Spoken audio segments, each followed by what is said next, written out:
Hello everyone, welcome back to the 6th of August midweek updates on technical insights. This Wednesday morning, Asian market traded mixed after losses in the US market overnight. Japan Nikkei 225 index is up about 0.5%, while China CSI 300 is up 0.09%, with the Shanghai Composite Index up about 0.24%. In Hong Kong, the Hangseng Index is down about 0.04% or 10 points, with the Singapore STI market up about 6 points or 0.15%. Overnight in the US, all three major US indices ended negative, with the Dow Jones Index down about 62 points or 0.14% to close at 44,111 points for the sixth negative session in 7. Broad index S&P 500 dropped about 30 points or 0.5% to close below the 6,300 level at 6,299 points. And this is the S&P 500 fifth down day in a 6-day period. Tech-heavy Nasdaq Composite Index also lost 137 points or 0.65% to close below the 21,000 mark at 20,916 points, its third negative close in 4. Investors are digesting a new wave of corporate earnings, with chip maker AMD dropping more than 6% in extended trading after earnings missed due to the US chip export restriction to China. Fears of stagflation also resurfaced after the ISM service PMI unexpectedly fell to 50.1 in July from 50.8 in June, and below market forecast of 51.5. On tariff news, Donald Trump threatened to impose tariffs on semiconductor and chip next week, as he wants them to be made in the US. But he also said that he was getting very close to a trade deal with China, which the current one will expire on the 12th of August. Investors will now be turning their attention to the earnings report that is due later tonight from Uber, McDonald, Disney, Airbnb, and DoorDash. Back to Singapore, our STI index started the week on a very positive note. On Monday, the benchmark index was up 43 points or 1.04% to close at 4,197 points. On Tuesday, we managed to cross back above the 4,200 levels, gaining 11 points or 0.27% to close at 4,208 points.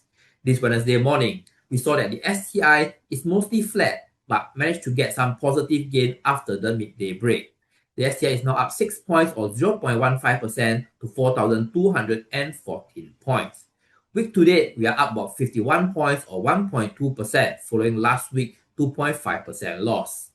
Year to date, STI is now up close to 11% and still outperforming the major US indices of 3 to 8% gain so far this year. Top gainer on the STI index on Tuesday was Thai Beverage, up 2.2% or 1 cent to 47 Singapore cents. Top losers on the STI on Tuesday was CapitaLand Ascendas Reit, down 1.8% or 5 cents to $2.75, as they announced a 2% year-on-year decrease in first half revenue, which fell to $754 million. So for today's technical analysis, let's take a look at CapitaLand Ascendas Reit. This Wednesday morning, CapitaLand Ascendas Reit unit price continued Tuesday 1.8% decline, with another 4 cents drop or 1.45% drop to $2.71 at the midday break. For the trading week so far, CapitaLand Ascendas Reit is down by just 3 cents or 1.1%, following last week's 1.8% drop. CapitaLand Ascendas Reit announced a 0.6% drop in the first half DPU to 7.477 Singapore cents on Monday this week, on the back of an enlarged unit base. The unit base of the REIT grew by 0.7% year-on-year to around 4.4 billion units during a private placement in the month of May this year to fund the acquisitions. First half revenue was down by 2% to 754 million, mainly due to the divestment of 5 properties in Australia, Singapore, and the US, as well as the decommissioning of a property in UK for redevelopment in June last year. Net property income also dropped by 0.9% year-on-year to 523 million. We noted that in the first quarter of this year, CapitaLand Ascendas Reit unit price rallied to a high of $2.75 over here on the 3rd of April, before the announcement of the US tariffs.